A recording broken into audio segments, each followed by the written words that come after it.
Before we dive into the details of evidence-based management framework, I'd like to share with you a story adopted from Barnes, Rousseau, and Briner in 2014 that will help relay to you the importance of evidence-based management. Consider, if you will, a hypothetical situation where you visit a dietitian looking for help with weight loss. The dietitian recommends the current fad diet that's on the market. The diet involves a set of supplements and a meal plan.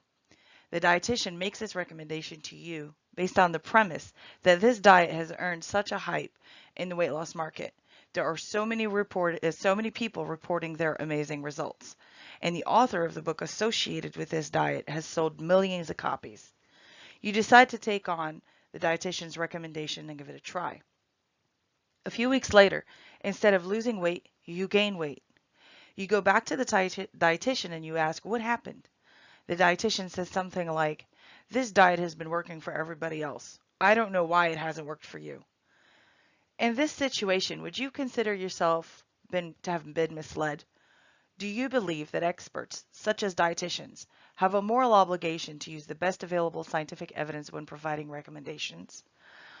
I believe that yes, we do have a moral obligation to use the best scientific available evidence when presenting a recommendation as an expert. This is why the associated evidence-based management framework, which I have followed during this research, is so valuable.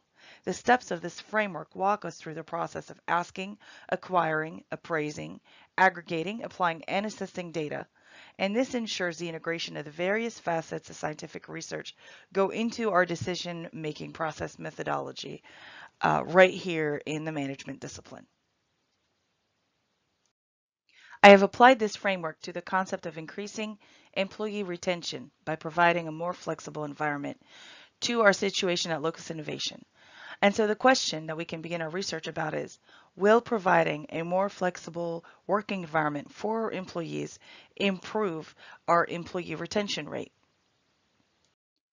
The article written by Voord, Powie, and Veldvan, Employee Wellbeing and the HRM Organizational Performance Relationship, a review of quantitative studies, does a great job of synthesizing many articles about the topic between the years 1995 and 2010.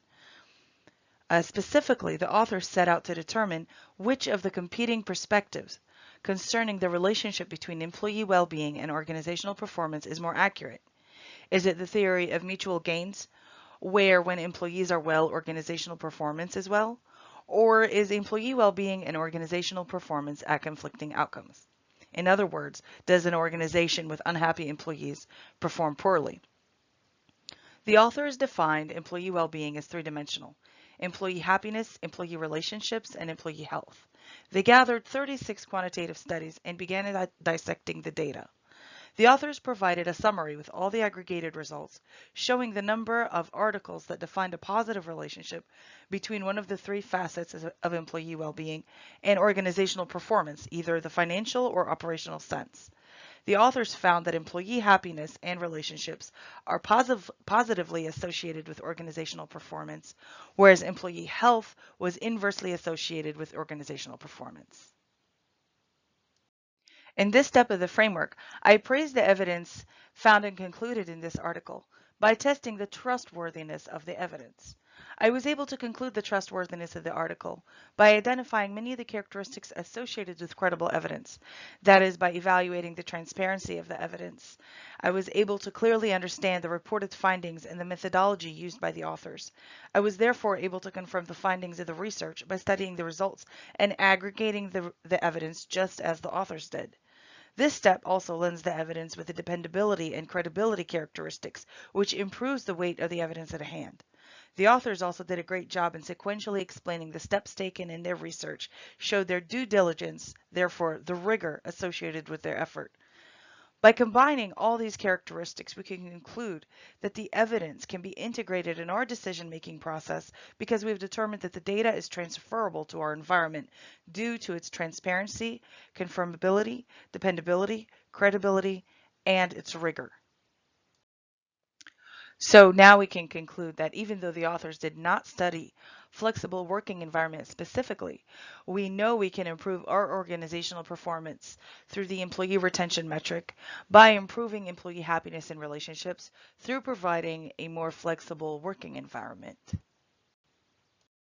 We can apply this newfound data to locus innovation by first designing a flexible working platform. That is, first we assign a virtual space so that employees can frequent when they are working from a different geographical location. And then we also might need to add employee supervisory and relationships and any changes in those duties or expectations that may happen due to the distance between employees. And we also need to produce a flexible working agreement that will provide both management and employees with leveled expectations of what each person's duty will be. Second, we need to inform employees of this new possibility and socialize this plan. And finally, once we implement this plan, we need to assess the results, uh, preferably within 30, 60, 90, and 120 days.